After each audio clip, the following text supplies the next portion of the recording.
C'est un rendez-vous qui est bien installé chez nous désormais. Un peu comme Halloween, qui est une tradition qui nous vient de l'étranger, le Black Friday. C'est une invention américaine et ça date des années 60. C'était le lendemain de Thanksgiving et cela marquait le lancement des achats de Noël. Près de 80% des Français déclarent y participer. C'est stipulé dans une étude signée PwC qui nous apprend que le budget moyen dépensé en France en 2024 lors du Black Friday est de 233 € par personne. Et un peu plus d'un tiers des cadeaux de Noël sont achetés pendant ce même Black Friday. L'objectif affiché, profiter de réductions très attractives. Et comme près de 70% des achats sont faits en ligne, ça donne la période la plus intense pour les sites d'e-commerce. Pour Cdiscount, qui est le leader français, c'est plus de 13 millions de visiteurs qui vont sur le site en un seul week-end. 5 fois plus qu'en temps normal. Alors plongeons dans un événement hors norme pour voir comment les spécialistes s'y préparent et s'adaptent aux nouvelles attentes des consommateurs.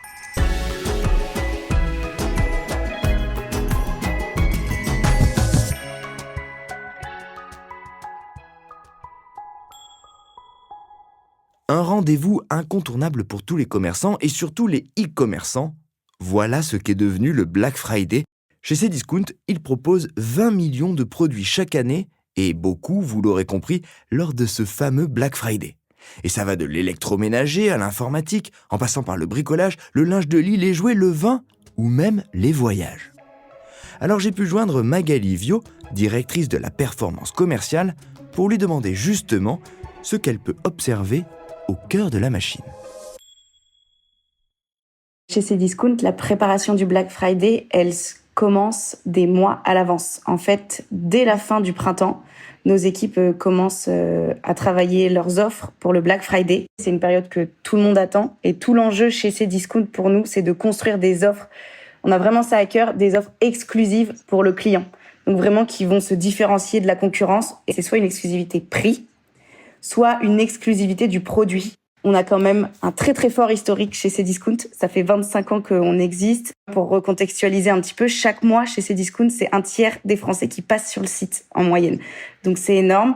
On sait que pour un Black Friday, les catégories les plus appétantes, ça reste les catégories high-tech. Donc les PC portables, les consoles de jeux. Mais en fait, on voit bien que depuis quelques années, c'est pas seulement les achats de Noël, finalement, c'est aussi le bon moyen de s'équiper et de faire une bonne affaire pour s'équiper. Finalement, le Black Friday, il cristallise l'idée de la promotion, mais de manière transversale. C'est exactement ça. D'autant plus, en fait, finalement, aussi dans un contexte qui est inflationniste, où tout le monde fait un petit peu attention à ses dépenses, le client, il va chercher à faire une bonne affaire et acheter le produit au meilleur prix. C'est quoi les grands enjeux, les gros challenges? Sur Cdiscount, c'est 13 millions de visiteurs uniques sur cette petite période. Donc, en fait, on approche quasiment le nombre de visiteurs uniques par mois. C'est un des rares moments aussi où toutes les équipes, elles sont regroupées quasiment sur un même plateau et on est tous ensemble pour suivre les ventes et aussi finalement identifier très rapidement les produits qui fonctionnent. Parce que on arrive à vraiment à suivre les chiffres quasiment en direct et en 30 minutes, on est capable de voir si un produit qu'on a poussé fonctionne ou pas. Vous faites quoi du coup là quand vous voyez qu'il y a un truc qui prend ou un truc qui prend pas? En choisissant, parce qu'on a envie de montrer à nos clients l'ensemble des catégories de produits qu'on adresse sur le site. S'il y en a une qui fonctionne pas assez et qui est pas à la hauteur de nos attentes et qu'on en voit une autre émerger, tout simplement, on vient la remplacer. Le Black Friday, justement, il est parfois critiqué parce qu'il encourage, entre guillemets, la surconsommation. Comment vous vous positionnez par rapport à ces questions? Aujourd'hui, 30% de nos ventes sont des produits qui sont labellisés plus responsables. Chez nous, c'est notre offre de téléphonie reconditionnée, par exemple, ou des produits qui sont de production locale, donc origine France, made in France, mais encore des produits qui sont soit plus réparables ou moins énergivores. Ça fait même partie, ce critère plus responsable, des critères de sélection et même de référencement des deals pour le Black Friday. Et pour tenir cette promesse, c'est toute l'entreprise qui se mobilise. On l'a compris, les équipes offres travaillent plusieurs mois à l'avance sur la sélection. Le commerce pilote la mise en avant en temps réel. Les équipes tech préparent le site internet pour absorber des pics pouvant atteindre plusieurs millions de visiteurs au même moment. Et la logistique se renforce pour gérer jusqu'à 5 fois plus de volume que lors d'une période normale.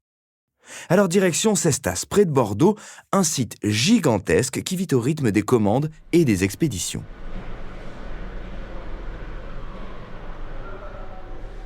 C'est ici que tout s'accélère. Pour le Black Friday, 2000 personnes travaillent 24 heures sur 24 contre 600 en temps normal. Les emballeuses tournent à plein régime pour expédier 60 000 articles dans la journée. Et je ne vous parle que du site Cdiscount de Cestas que gère Olivier Josse. C'est le moment qu'on attend tous dans les entrepôts, hein. Parce que c'est le point d'orgue de l'activité de l'année. C'est vraiment un moment où les équipes montrent tout leur savoir-faire, tout leur professionnalisme. Et c'est un moment à fort enjeu avec de la pression, mais de la bonne pression. Comment vous vous préparez justement en interne à une telle période ?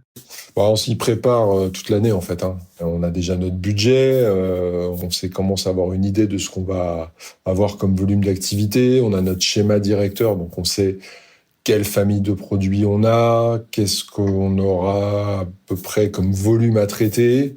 On va staffer nos équipes de façon plus conséquente. On va commencer à passer nos commandes avec les sociétés d'intérim.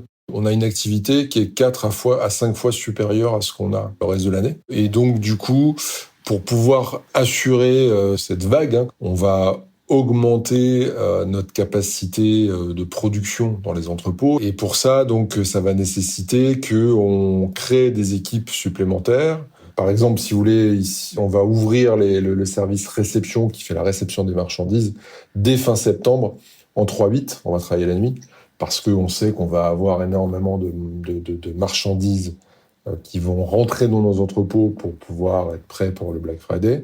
Et après, début novembre, on a la partie expédition qui va passer en 24 heures sur 24, 7 jours sur 7, notamment pour former tous les nouveaux entrants et qui soient prêts vraiment pour le pic d'activité. Le pic d'activité, c'est le vendredi du Black Friday, fin novembre. Sur nos entrepôts Réau du sud de Paris et de Bordeaux, on va recruter un peu plus de 400 intérimaires pour la fin d'année. En gros, sur 2 mois, on va doubler nos effectifs sur les entrepôts. La clé, c'est d'avoir vraiment les bonnes compétences et les compétences qui soient idéalement réparties sur les différentes équipes. On a des enjeux aussi de performance de nos infrastructures, c'est-à-dire qu'on a aussi nos machines qui sont maintenues de façon préventive avant la fin d'année pour être sûr qu'elles tourneront comme des horloges. Et l'enjeu principal, c'est de maintenir ce même niveau de service et ce même niveau de qualité durant la fin d'année. On termine notre point d'activité le 24 décembre. Dernier colis livré chez nos clients le 24 au soir. Là, vous êtes en train de me dire que le Black Friday, c'est que le début d'un long tunnel pour vous, non ? Oui, c'est le sommet de la vague, on va dire. Et puis après, il va falloir la surfer. Et le bout, c'est effectivement le 24 décembre avec Noël. Le Black Friday, finalement, c'est un pic, l'événement de l'année. Mais dans l'océan du e-commerce, les vagues sont nombreuses et régulières. Et il faut une certaine expérience pour répondre à la déferlante de clients. Et preuve d'une évolution des comportements, selon PwC, 3 clients sur 4 l'an dernier avaient déjà prévu leurs achats du Black Friday avant le jour J. Il faut croire que les listes de cadeaux sont prêtes de plus en plus tôt et que derrière la frénésie du Black Friday demeure l'envie de faire plaisir et de se faire plaisir.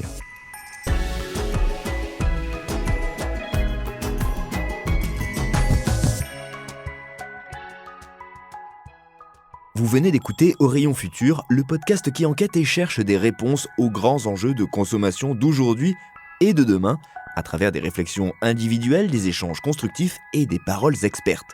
Pour découvrir d'autres épisodes d'Au Rayon Futur, rendez-vous sur vos plateformes d'écoute favorites et sur le site et les réseaux sociaux du groupe Casino pour plus d'innovation et d'engagement prometteur.